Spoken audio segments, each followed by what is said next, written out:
I was thinking about something today, and it's something that it comes up in conversation a lot with friends, family, people I work with.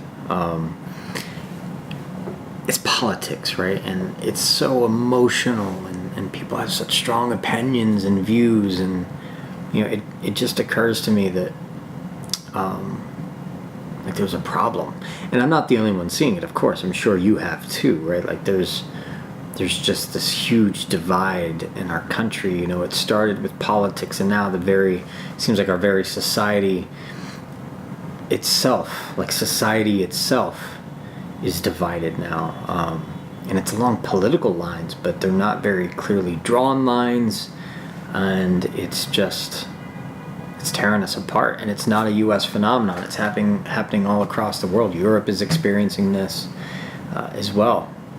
You can go on to like Freedom House and some other websites like that. These organizations are really just trying to collect information on freedom and democracy and what that really means, and it's ostensibly objective, right? It's not tied to one political party or another. It's tied to the idea of freedom and democracy, which I guess in and of itself could be contentious for some, right? But if we do acknowledge that there is a divide, and we seem to be getting, like, people are actually talking about civil war, right? Like, it's gotten to that level where that idea, that thought of civil war has just become, like, it's okay to talk about that as a realistic or a probable outcome of the way things are headed. And for all I know, it might come to that. Who knows? I mean, I certainly hope it doesn't. That would mean, just an immense loss of life. And, hopefully it won't come to that. So we've identified the problem, which seems easy, which seems simple, right? We think we've noticed what the problem is. So we might say that it's society, or we might say that it's politics, or we might say that it's our ultra-conservative aunts and uncles, or it might be our super liberal friends, or people in big cities. Like, however you choose to framework or conceptualize this, right? That's where the problem is. And that's like our default tendency, is to see the problem as like out here. Like, it's those people, it's that political party, it's those extremists, it's my backwards thinking aunts and uncles or older generations, or it's these radical liberal and perhaps even, revolutionary younger generations. It's like the problem is always out there. And I want to make something clear, right? I'm politically agnostic. I've run the whole spectrum. I've been an extremist on both sides. I've been a nihilist, which, if you've seen the movie, it is exhausting. There's a shout out to my friend Tim. But, so I'm politically agnostic. I have nothing to gain from promoting either side, so I'm going to try not to do either. And if you sense any of that, please let me know. Comment down below. But the whole point here, right, is if we acknowledge that there's a problem, and then we also acknowledge that the general tendency, the natural default tendency for us, is to look out there for the source of the problem. What if instead we pause for a moment and say, okay, maybe the problem is or is not out there. I'm sure there are many problems out there, right? But I can't do anything about that, right? I can't force you or my aunt and uncles or younger generations or whoever it is. I can't force them to change. And I'm seeing this on Facebook, right? I've gone through this with some loved ones and some friends, and I've tried to convince them, and I've tried to engage in sometimes very one-sided debate, and then others where like I really am trying to meet them halfway, and but at the end of the day, I can't convince them. I can't bring them over to my side. So that's not going to happen. It's just not. The only way I can force somebody to believe or to act the way I want usually comes to some form of coercion or violence. That's it. That's all I've got left. But there is another way to bring about change, and that's within me. Like my perspective, the way I view the world. I need to put on a new pair of glasses, so to speak, when confronting a problem. And so the first thing I want to do is I want to go inward. And I want to take stock of my life. Like, where am I in all of this? How am I participating and entering into this problem? Am I making it better? Am I making it worse?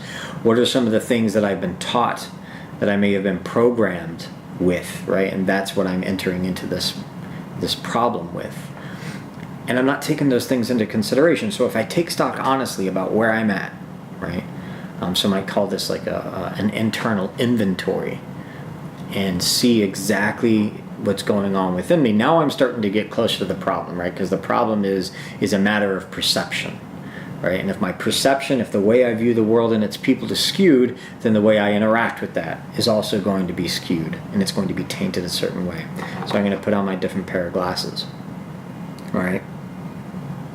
And I'm going to look at my life, and this is just a general example. Some of these are actually me. Some of these are what I've learned from people that I've worked with. But see if any of these resonate with you, right? And even now, if you want, go ahead and pause a moment before I get to some of the meat and potatoes, some of the basics of what came out of me and what I've seen and observed from other people. It's a simple concept to like go in and look at these things, right? But it's not easy. It's not going to be hard for me to see where I am at in all of this. It's not going to be easy for me to see where I am at in all of this. All right, so I really got to get honest with myself.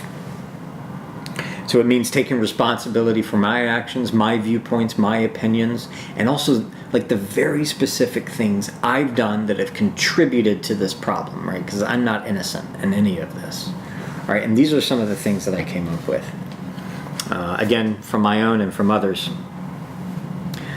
I have to be right. I have to be right, because if I'm not, then I cease to exist. I mean, think about that for a moment. If I'm not right about something, and I'm moving out with conviction, and then it turns out I'm not right, then everything I've thought, like the very substance of my being, especially with a hotly contended political issue, now it's like I cease to exist. It causes me to question the nature of my own reality, and that is not comfortable. So I can't be right. I'm going to fight against that at all. I mean, I can't be wrong, right? Let me think about this. If I'm wrong, it causes me to question the very nature of my reality. Right? And so I'm going to fight against being wrong at all costs. Even if there's a lurking notion in the back of my mind, I might be wrong about this. Right? So this is something that I've seen. And this is another very specific action that I've taken that's contributed and participated in the problem. I argue with friends and family, occasionally resorting to name calling. Right? As a result of something out there that for the most part has no bearing on my life. Like I'm not in that world all the time, and now the people closest to me, the people that I call families and friends, I'm arguing with them. I'm not having a passionate debate or an informed debate or like really trying to find a solution or an answer to these things. I'm coming in with my opinion, I'm arguing, I'm butting heads, and then I lose all sight of what's happening, and now I resort to name calling. I'm actually taking it personal and making it personal. I'm name calling, right? That's another way to participate in this problem. I dumped or cut off loved ones and people I care about. Wow. So as part of this problem, right, the divide is happening because everybody on this side is dumping and cutting their loved ones and their friends and family on this side, and vice versa, and all of a sudden, boom. Like that's the essence of the problem, this divide that's happening right now in our society, and even within our families and communities, for this very specific reason. Like, if this comes up in your inventory, then now you can see, wow, I'm directly responsible for the problem. Like, I am a part of this. I didn't cause it. Perhaps I did. I don't know. I don't know what your story is going to be. But I'm definitely participating in the problem. Now I'm getting down, like returning to that first question, identifying the problem. I'm beginning to see the problem is not out there. The problem isn't you. The problem isn't my parents or my aunts and uncles or this generation or this party or that party. It's me.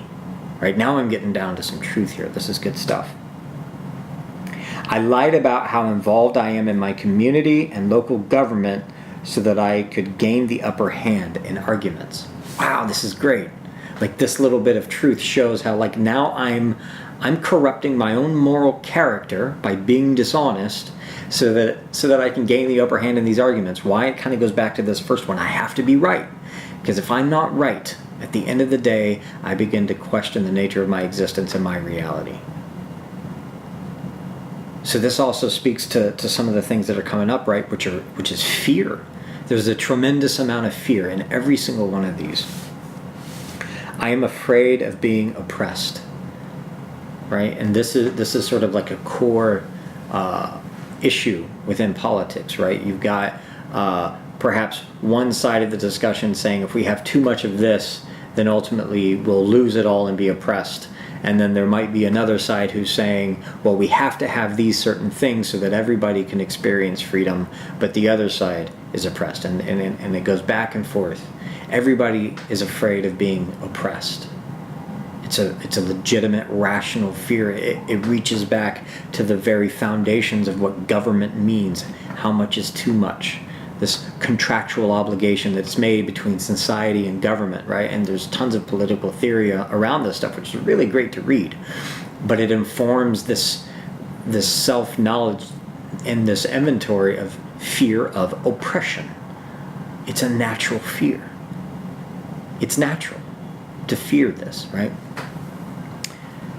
I am afraid of losing what I have, and I'm afraid of not getting what I need to be secure and to be okay. Very close to oppression, right? But now it's actually getting a little bit more nuanced. Fear I'm going to lose what I already have. Fear I'm not going to get what I need for me and my family to be secure and okay. Again, this fear is touching very close to home, right? And when you activate fear, now you're in sort of a more of a primal stage, fight, flight, freeze, right? It engages these sort of primal instincts, which I can see in social media. I can see on the news, and you probably see it within your own discourse. I am afraid of losing control and the world going to hell in a handbasket. Well, that's kind of what this is all about, right? Fear of losing control, which control is a delusion anyways. I mean, if you really get into this, and we can certainly talk about this another time, but if I lose control or what I think is control over a situation, then that means I've given that power to you, so it's a loss of power, right? And a loss of power makes me feel, it goes back to this fear of if I don't have power, then what? What am I going to do? So a lot of this is fear, right? And now that we've gotten to sort of a fundamental understanding of what the problem is, it's fear. That's underneath all of this. We're all just a little bit afraid, or some of us a lot afraid, and I would go as far as to say this, right? From my experience with people, the ones who are most vocal, the ones who are most aggressive, the ones who are most opinionated about this kind of stuff are usually the ones that are most afraid. They're being driven by fear, and I get that because I've done it myself. Like I said, some of these are mine. So, you know, in the next section we're going to talk about, okay, so we've gone back to this first part, which is identifying the problem. So the problem isn't out there, it's inside me. And what is it specifically? It's fear. That's a little bit of truth that I didn't have before I started this process. And anybody can do this. This is so simple, right? And this is what I mean when I talk about exceptional living via integrated spirituality. Going inward and looking at this and talking about things like fear, that's spiritual and it's practical, right? It has such practical value, but we got to integrate it into our lives. And so that's what this is all about. Please post your comments, questions.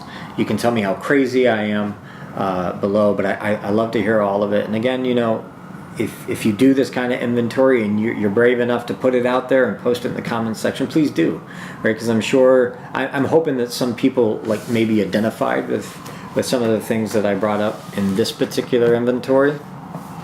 But I'm sure there's a bunch here that I missed, right? And so if you want to post yours in the comments below, how you've participated in the problem, direct actions that you've taken. And remember, inaction is also an action. So if I withdraw from society, if I withdraw from my friends and my family because I just want to avoid it altogether, that too is an action. And actually, that's directly participating in the divide too, right? Because we lose those voices. Like as we pull apart, the people that isolate are sort of the crumbles that fall off into the abyss and we just don't hear from again. So we miss you, we love you, we want you to comment and down below and tell us how that's happening in your life.